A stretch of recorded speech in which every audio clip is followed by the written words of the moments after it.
여러분 안녕히 주무셨습니까? 참 좋은 아침입니다. 우리 2014년 9월 15일 월요일 말씀으로 드린 오늘의 번제 함께 합니다. 계시록 5장 1절부터 7절까지 말씀으로 같이 하겠습니다. 제 음성이 가을 이 알러지 때문에 좀 여러분 듣기가 거북하실지도 모르겠습니다. 죄송하게 생각하고 우리 오늘 본문 함께 읽겠습니다. 시작. 내가 봄에 보좌에 앉으신 이의 오른손에 두루마리가 있으니 안팎으로 썩고 7인으로 봉하였더라. 또 봄에 힘있는 천사가 큰 음성으로 외치기를 누가 그 두루마리를 펴며 그 인을 떼기에 합당하냐 하나 하늘 위에나 땅 위에나 땅 아래에 능히 그 두루마리를 펴거나 보거나 할 자가 없더라. 그 두루마리를 펴거나 보거나 하기에 합당한 자가 보이지 아니하기로 내가 크게 울었더니 장로 중에 한 사람이 내게 말하되 울지 말라. 유대지파의 사자 다윗의 뿌리가 이겼으니 그 두루마리와 7인을 떼시리라 하더라. 내가 또 보니 보좌와 내 생물과 장로들 사이에 한 어린 양이 서 있는데 일찍이 죽임을 당한 것 같더라. 그에게 7뿔과 7눈이 있으니 이 눈들은 온 땅에 보내심을 받은 하나님의 7 영이더라. 그 어린 양이 나와서 보좌에 앉으신 이의 오른손에서 두루마리를 취하시니라. 오늘 우리가 함께 읽은 말씀 중심으로 전 역사 두루마리와 어린 양이라는 제목의 하나님 말씀 증거합니다. 오늘 본문에 하늘 보좌에 관한 계시가 계속 이어지고 있습니다. 근데 오늘은 하나님께서 보좌에 앉으셔서 그 당신의 오른손으로 두루마리를 쥐고 계신 모습으로 계시가 되십니다. 그리고 그 두루마리는 안팎으로 써 있고 이제 7인으로 봉해져 있습니다. 그러면 이 두루마리가 도대체 뭐냐? 요즘으로 말하면 책이에요. 책. 두루마리가. 그러니까 하나님께서 오른손에 책을 한 권 들고 계셨다라는 얘기인데, 책이라고 하는 것은 생각이 표현된 것 아닙니까? 하나님의 생각이 기록되어진 두루마리입니다. 근데 하나님의 생각이라고 하는 것은 우리의 생각과 다르잖아요. 그렇죠? 우리의 생각은 생각으로 끝나는 경우가 99.99%입니다. 또 생각을 실행한다고 해도 그런 실행에 옮기는 생각이 1%나 될까요? 그런 중에도 1%의 그 옮겨진 생각도 현실로 실현되기에는 그 1% 중에 또 90%는 다 좌절돼 버리고 생각이 생각으로 끝나는 경우가 참 많고, 또 우리 생각은 잘못된 생각도 많아서 현실로 표현되지 않거나 이루어지지 않는 게 좋을 때가 또 많습니다. 근데 하나님의 생각은 우리 생각하고는 완전히 다른 거잖아요. 그렇죠? 하나님을 일단 생각하시면은 그 생각이 현실이 되는 겁니다. 하나님의 생각이 이거 참 잘못된 생각이네. 내가 왜 이런 생각을 했을까?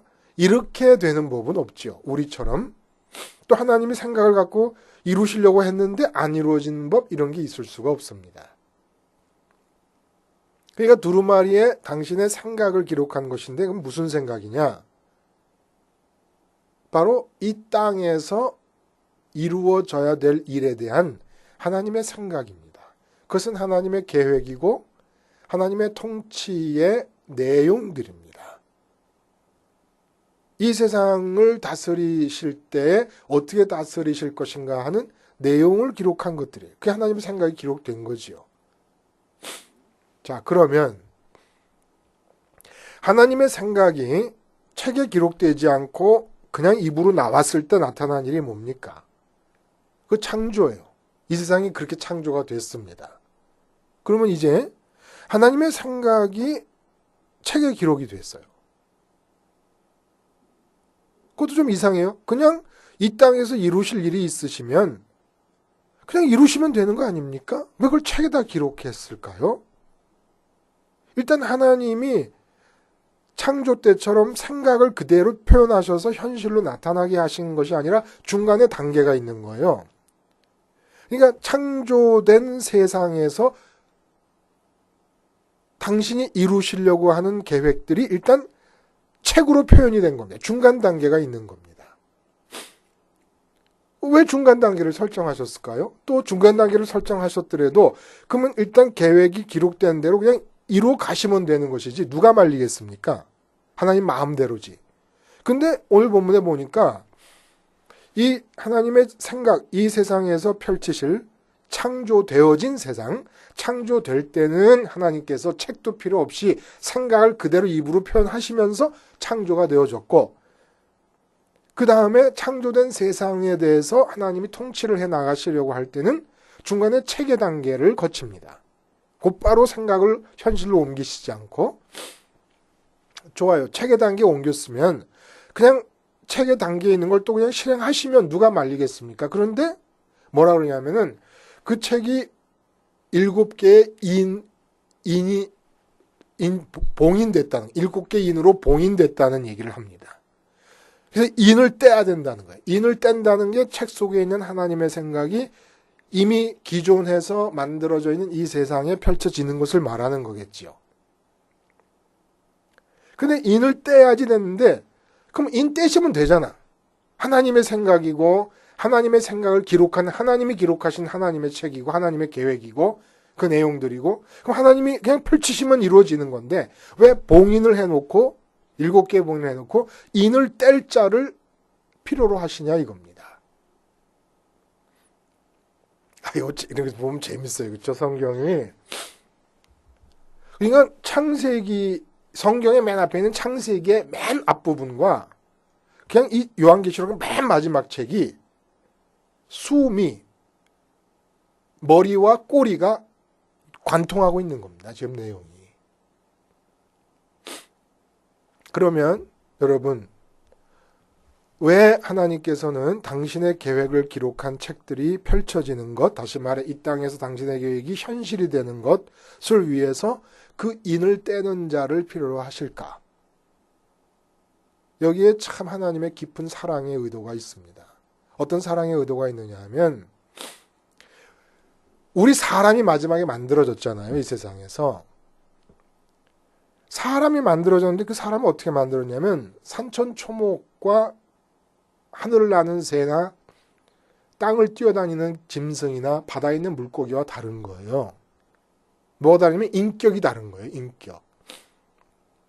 뭐 생각할 수 있는 힘이다, 언어를 말한다, 뭐 이런 모든 거, 의지가 있다, 이런 게 종합적으로 말하면 인격체라는 겁니다.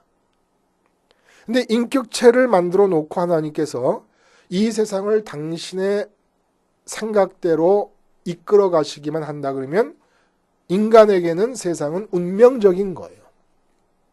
운명론적으로 살 수밖에 없습니다. 그러면 하나님과 인간 사이에는 인격체로 만들어 놓으셨지만은 인격적인 교류라는 건 있을 수가 없는 거예요. 그냥 정해진 대로 인간은 운명적으로 그 길을 갈 수밖에 없으니까. 물론 인간의 갈 길을 하나님께서는 머리털 끝만큼도 예외 없이 다 정해 놓으셨습니다. 그럼 어차피 정해 놓은 건데 뭐 그렇게 될 거 아니냐? 그게 아니라는 거예요. 산천초목과 들판에 있는 짐승들과 하늘을 나는 새 같은 것들은 하나님의 뜻이 그대로 다 운명적으로 받아들여지고 있습니다. 그들이 그걸 거부할 수가 없어요. 근데 인간은 나를 위해서 내 발걸음 한 걸음 한 걸음까지, 내 머리털까지 다 세시면서 인도하시겠다는 하나님의 계획을 안 받아들일 수도 있게 지으셨다는 얘기입니다. 그럼 안 받아들일 수도 있게 지은 이유가 뭡니까? 안 받아들일 수도 있는데 받아들이도록 결정함으로써, 받아들이기로 결정함으로써 하나님을 모셔드리는 거예요.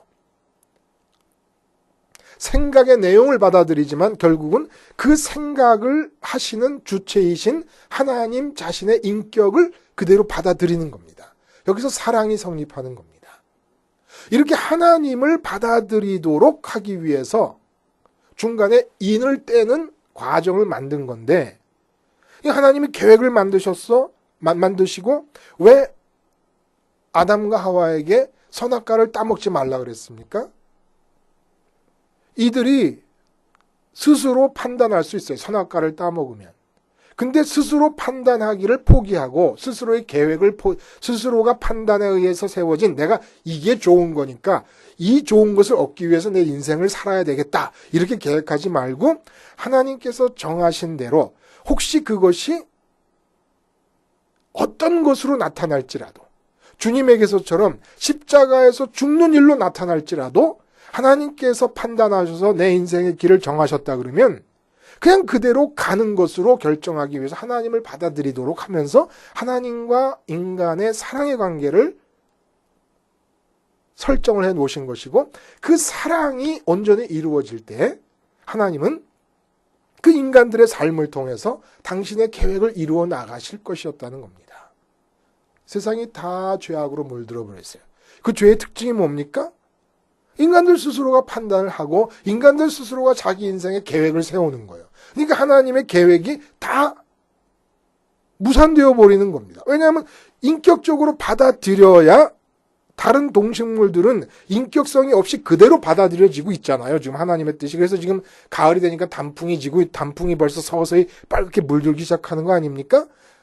단풍나무가 뭐 내 의지를 가지고 이젠 가을이니까 단풍을 내야지 이런 생각 없어요. 그냥 하나님 뜻이 직공으로 이루어지는 겁니다. 직접적으로. 근데 우리 인간은 받아들여야 되는데, 아니 이 인간 세상에 마귀에게 유혹을 받아가지고 전부 스스로 판단해서 스스로의 판단력으로부터 좋고 나쁜 것을 가려내가지고 어느 게 좋은 거라고 생각해 자기 인생을 계획합니다.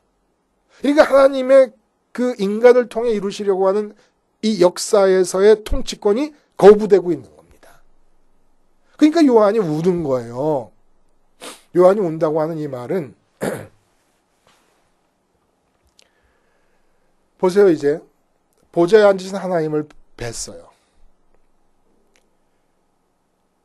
그 하나님을 보면서 성령님의 감각을 통해 하나님을 볼 때 마음에 느끼는 게 그 아름다움과 그 사랑스러움. 도대체 눈을 뗄 수가 없습니다. 그러니까 내 생물도, 그 많은 수없이 많은 눈들이 가득한 내 생물도 밤낮 쉬지 않고 거룩하다 거룩하다 거룩하다 그러고 있어요. 그게 무슨 뜻이라고요? 거룩하다가 더 이상이 없을 만큼 최고로 좋다. 더 이상이 없을 만큼 구분되어지게 아름답다. 더 이상이 없을 만큼 사랑스럽다. 가장 좋은 것, 가장 행복의 근원이 될 수 있는 것, 가장 최선으로 기쁨을 줄 수 있는 대상입니다. 가장 좋은 상태인 거예요. 그러니까 거룩하다 한마디 해놓고 내 생물이 또 다른 눈으로 보니까 또 거룩해요. 금세 또 거룩해. 돈은 좋다 그랬다고도 한 달 지나면 돈만 있어갖고는 안 되니까 우울증에 빠지기도 하고, 그러니까 마약도 하고 뭐 난리가 납니다. 그래서 뭐 백화점에 가서 1억 원어치 쇼핑도 해보고 1년 동안에 그래도 만족이 없어요. 며칠 벌 땐 좋다 그랬는데 하룻밤 지나고 나니까 별로 안 좋아. 근데 하나님은 좋다 하고서 딱 보니까 이것도 여지없이 새롭게 또 좋아. 그러니까 또 최상으로 좋다. 이렇게 좋아하고 이렇게 사랑할 수밖에 없는 분이 하나님이십니다. 이럴 때 나타나는 특징이 뭔지냐면 내가 가장 사랑하는 대상에 대해서 내가 바라는 게 그 사랑하는 대상이 원하는 것이 이루어지기를 바라는 거예요. 그러니까 요한이 우는 것은 지금 이 세상에 대해서 이 세상 전체 모든 사람을 통해서 이루시려고 하는 하나님의 계획들이 있는데 하나님이 아름답고 그 계획도 아름다워요. 근데 이 아름다운 계획들이 다 무산되게 생겼습니다. 다 땅에 버려지게 생겼습니다. 엉엉 우는 거예요. 마치 내 사랑하는 아들이 계획을 갖고 열심히 공부해가지고 취직 시험을 봤는데 7번, 8번 떨어지는 거예요. 엄마 마음이 찢어지는 거예요. 아들이 게으른 것도 아니고 열심히 하지 않는 것도 아니고 열심히 하는데도 자꾸 떨어져. 어머니의 취직이 아니에요. 근데 아들의 취직인데 아들이 안 되니까 어머니가 우는 거예요. 그때 아들이 9번 만에 취직이 되잖아요. 그럼 어머니가 또 울어요. 기쁨의 눈물을 흘려요. 이런 사랑의 관계를. 그러니까 제일 아까운 게 요한에게는 하나님의 뜻입니다. 이 세상에서 돈도 아까운 게 아니에요. 그러니까 라오디게아 교회한테 너희가 우리는 부자다, 모든 것이 다 좋다 이렇게 생각하지만 너희가 사실은 빈곤하고 벌거벗었다 이렇게 얘기하잖아요. 무슨 뜻입니까?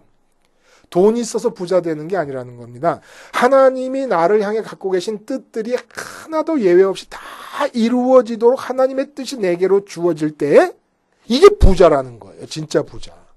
그래서 엉엉 우는 겁니다. 이 아까운 뜻들이 다 무산되게 생겼구나. 왜냐하면 모든 인간이 죄악 속에 있으면서 하나님의 뜻을 받아들여서 인격적으로 하나님 이 세상에 내 삶이 어떤 모양으로 이끌어지든지 십자가로 이끌어지든지 달처럼 왕으로 되든지 하여간 상관없이 하나님의 뜻만 이루어지길 바랍니다 하고 받아들이는 인격이 없으니까.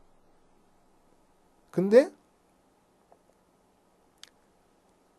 아담의 타락 이후로 이 인류 역사 속에서 단 한 분 완벽하게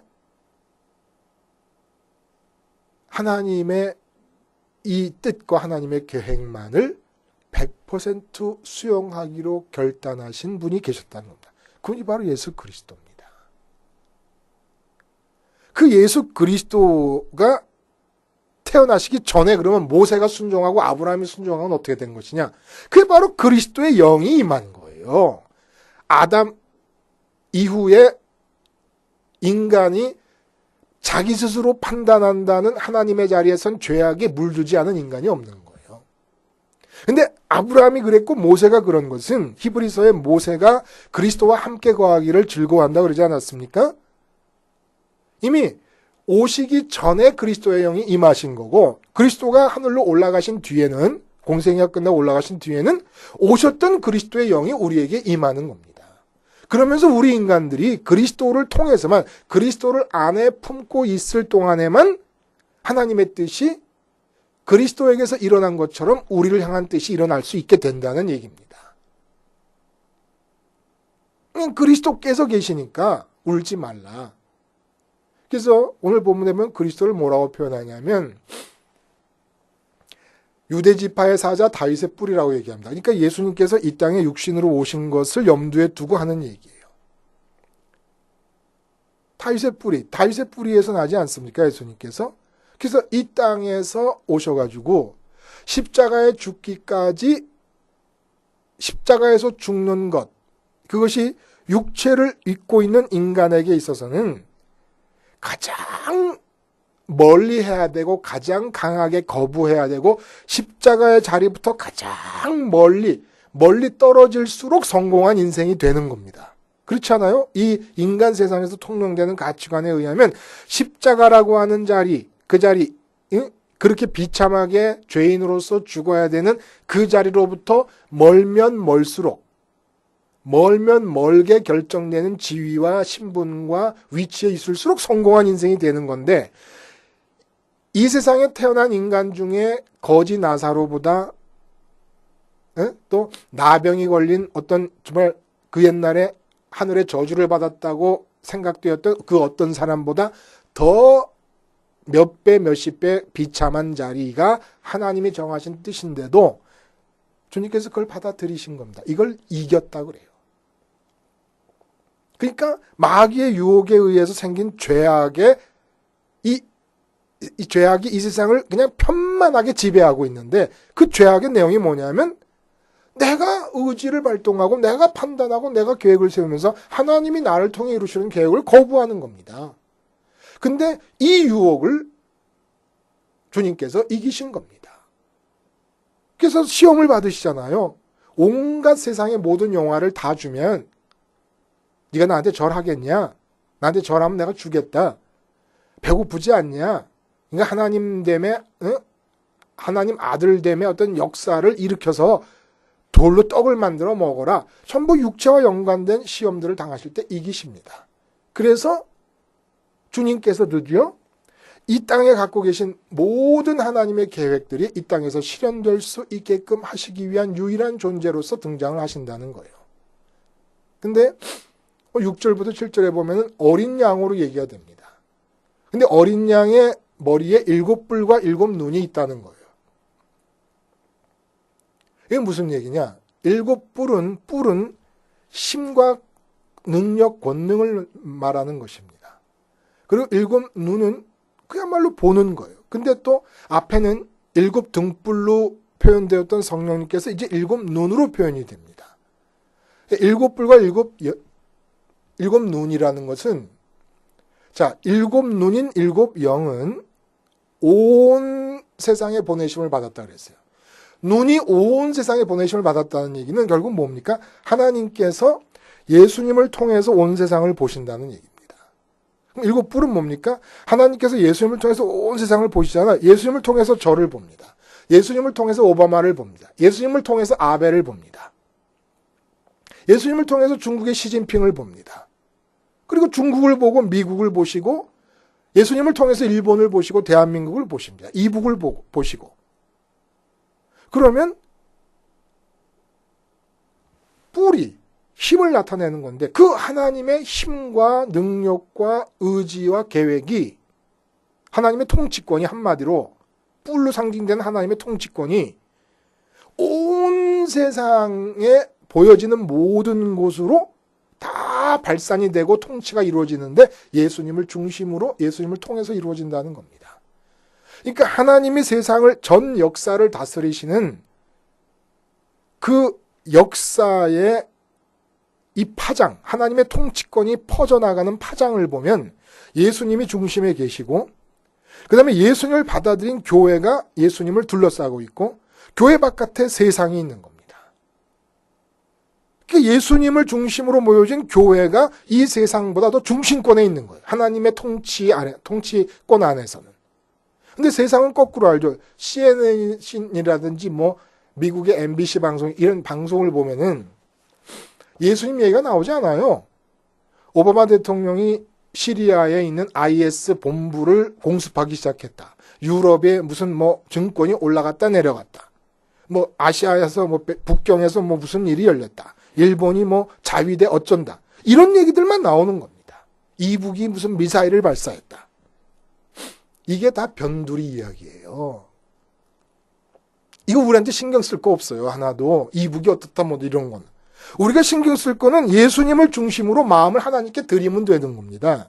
그래서 하나님께서 예수님께 나를 통해 이루시려는 뜻을 담아두시는데, 우리가 그 예수님을 마음속에 모셔드리면, 그러면 예수님 안에 담긴 나를 향해 갖고 계셨던 뜻이 이루어져 나가는 거예요. 그러면 되는 거예요. 이거 지금 일본이 어떻다, 뭐 북한이 어떻다, 미국이 어떻다, 국제정세가 어떻고 경제 상황이 어떻고 다 변두리 얘기입니다. 이런 거 마치 이런 것과 같아요, 여러분. 대장금 보셨죠? 대장금. 대장금은 안 보셨으면 간첩인 것 같아요. 근데 그 대장금에서 왕이 나옵니다. 대장금에서 나오는 왕을 보면서 저는 그런 생각을 했어요. 저를 지금 당장 대장금 그 감독이 불러갖고 나를 왕으로, 왕 역할을 맡아서 연기를 하라 그러면 내가 할 수 있겠다. 이런 생각을 했습니다. 왜 그러냐?